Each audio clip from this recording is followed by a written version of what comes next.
রোববার সকালে গুলশানের বাসা থেকে সচিবালয়ের দিকে যাচ্ছিলেন প্রধানমন্ত্রী তারেক রহমান। যাওয়ার পথে প্রধানমন্ত্রী লক্ষ্য করেন সড়কে একটি মন্ত্রণালয়ের কর্মসূচি ব্যানারে তার ছবি প্রদর্শিত হচ্ছে। সচিবালয়ে পৌঁছেই তিনি মন্ত্রিপরিষদ সচিবকে ডেকে দীর্ঘদিনের প্রথা বন্ধের নির্দেশ দেন।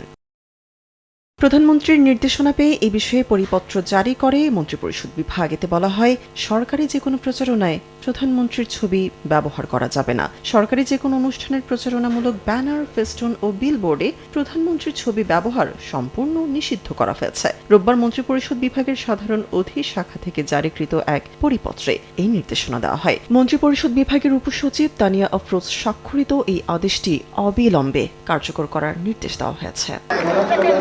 নতুন নির্দেশনা অনুযায়ী সরকারি অনুষ্ঠানের ব্যানার বা বিলবোর্ডে 3D কিংবা অন্য কোনো আঙ্গিকে প্রধানমন্ত্রীর ছবি ব্যবহার করা যাবে না।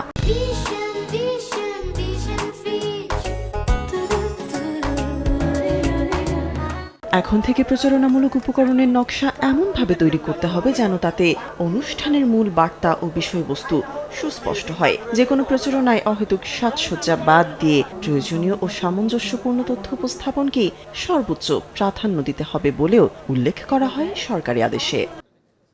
মন্ত্রিপরিষদ বিভাগ এই বিষয়টিকে অত্যন্ত গুরুত্বের সঙ্গে বিবেচনার আহ্বান জানিয়েছে। সংশ্লিষ্ট সব মন্ত্রণালয়, বিভাগ, দপ্তর, সংস্থা এবং মাঠ পর্যায়ের কর্মকর্তাদের এই নির্দেশনা যথাযথভাবে প্রতিপালন করতে বলা হয়েছে। এই সিদ্ধান্তের ফলে সরকারি প্রচারণায় ব্যক্তির চেয়ে জনকল্যাণমূলক কাজের আসল উদ্দেশ্য ও তথ্যই জনগণের কাছে আরও স্বচ্ছভাবে পৌঁছাবে বলে ধারণা করছেন সংশ্লিষ্টরা।